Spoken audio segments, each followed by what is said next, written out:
Aujourd'hui, je commence un nouveau bullet journal pour la rentrée et je t'emmène avec moi. J'ai acheté le livre du créateur de la méthode pour voir un petit peu ce qu'il donnait et j'en suis très contente, je le trouve très chouette. Il permet d'avoir toutes les bases et d'avoir d'autres idées à aller explorer et c'est très bien pour un retour aux sources comme ce que j'ai envie de faire pour cette rentrée.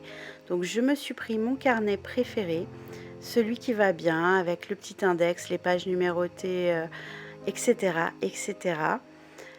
Et j'ai eu besoin d'avoir un carnet dédié et d'avoir quelque chose de très simple et de très rapide à utiliser parce que je n'arrive plus de toute façon à faire autrement et tu vas le voir, on n'est vraiment pas dans la perfection, on n'est vraiment pas dans le truc joli, artistique, créatif.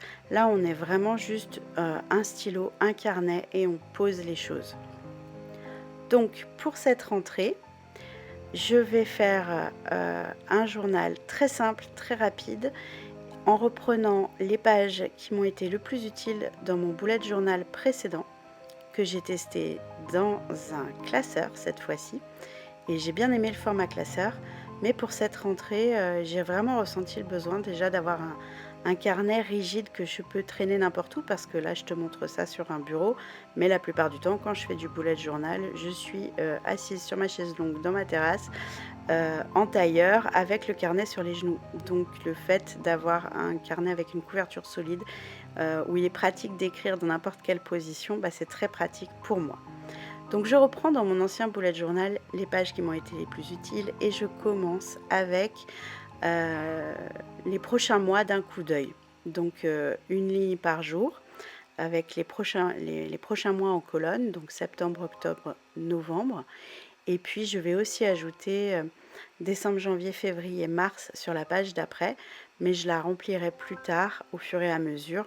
Là, j'ai surtout besoin d'avoir la vue sur les 3 prochains mois. À quoi me sert cette page?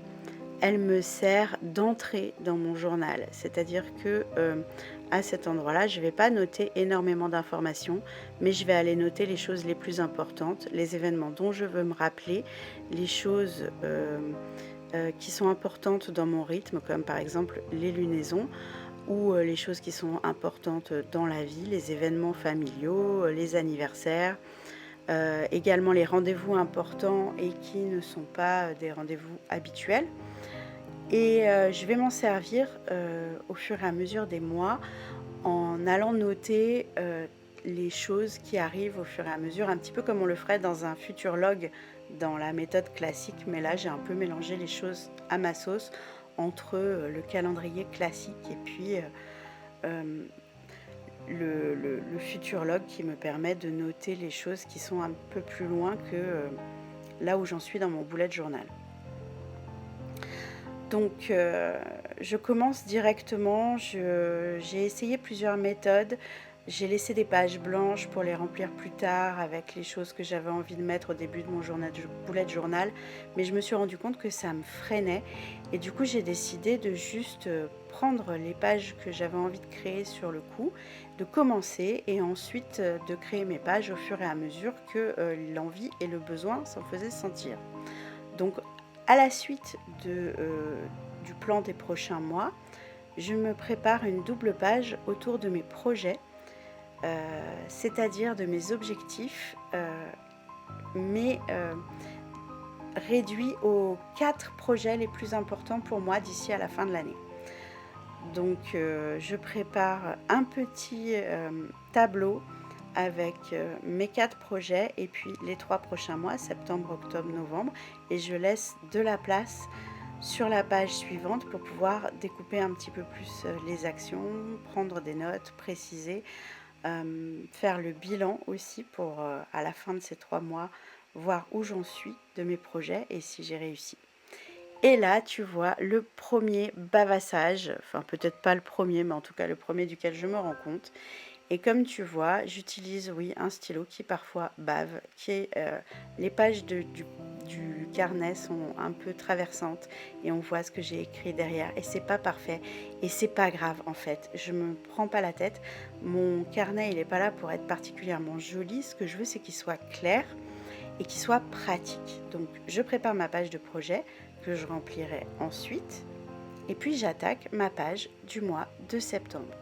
Et ensuite je vais faire chaque mois au fur et à mesure, je vais préparer une page par mois et sur cette page, je vais reprendre mon mois avec une ligne par jour de manière à pouvoir noter. Donc là forcément pour le mois de septembre ça paraît un petit peu redondant parce qu'il n'y a rien encore dans mon calendrier, mais il y a des choses qui sont déjà prévues pour septembre que je vais remplir et je les reprends surtout pour les avoir sous les yeux au début de mon mois, puisqu'après à la suite de mon mois je vais faire semaine par semaine.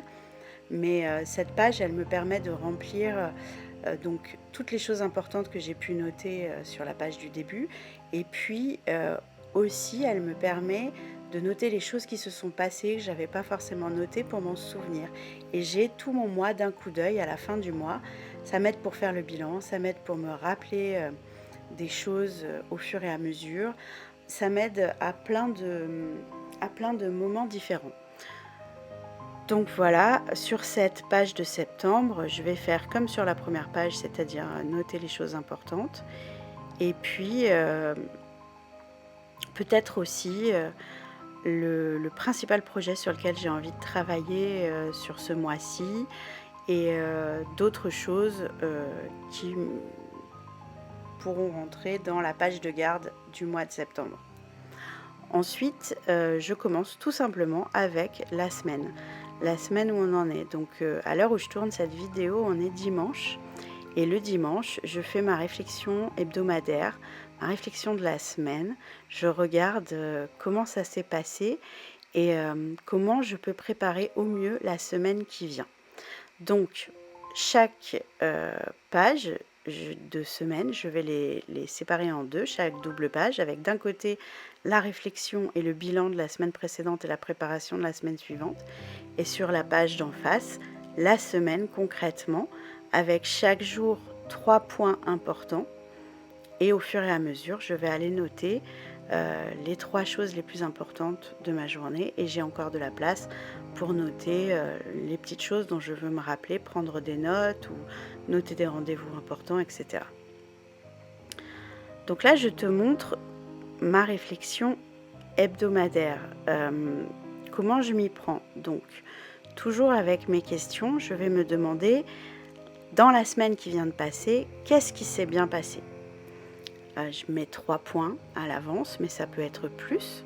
Ensuite, je me demande qu'est-ce qui n'a pas fonctionné, et je me fais une espèce de liste de bugs en commençant à me demander comment trouver des solutions.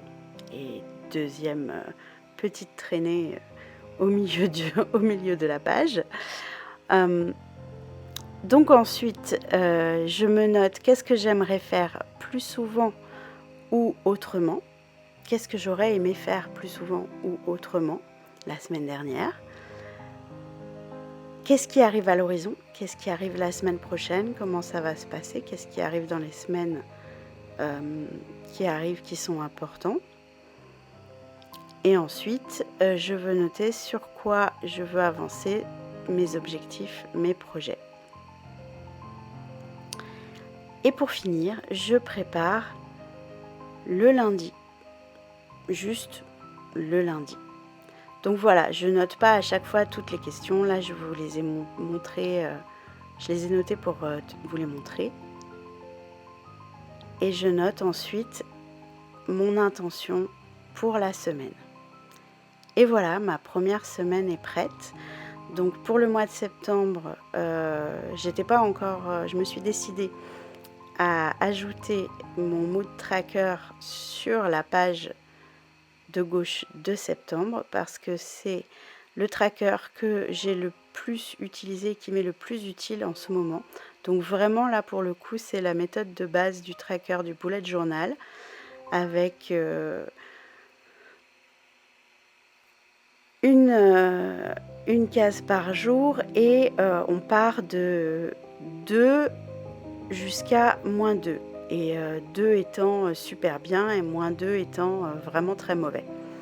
Et je l'ai commencé le mois dernier Étonnamment, moi qui n'arrive jamais à tenir un tracker et surtout pas un mood tracker, celui-là je l'ai tenu tout le mois et il m'a été très utile pour voir comment mon humeur évoluait en fonction des choses que je faisais dans le mois. Donc c'est vraiment un tracker très utile et c'est le seul pour l'instant que je rentre dans mon bullet journal, en tout cas pour ce mois de septembre. Et je reste sur quelque chose de très simple, mes projets, mes objectifs, mon tracker d'humeur, ma semaine avec ma réflexion hebdomadaire et au fur et à mesure, j'ajouterai les pages que j'ai envie d'ajouter et je te montrerai tout ça. Et voilà, maintenant je vais aller remplir tout ça. Dis-moi en commentaire comment tu t'organises pour cette rentrée et merci d'avoir regardé cette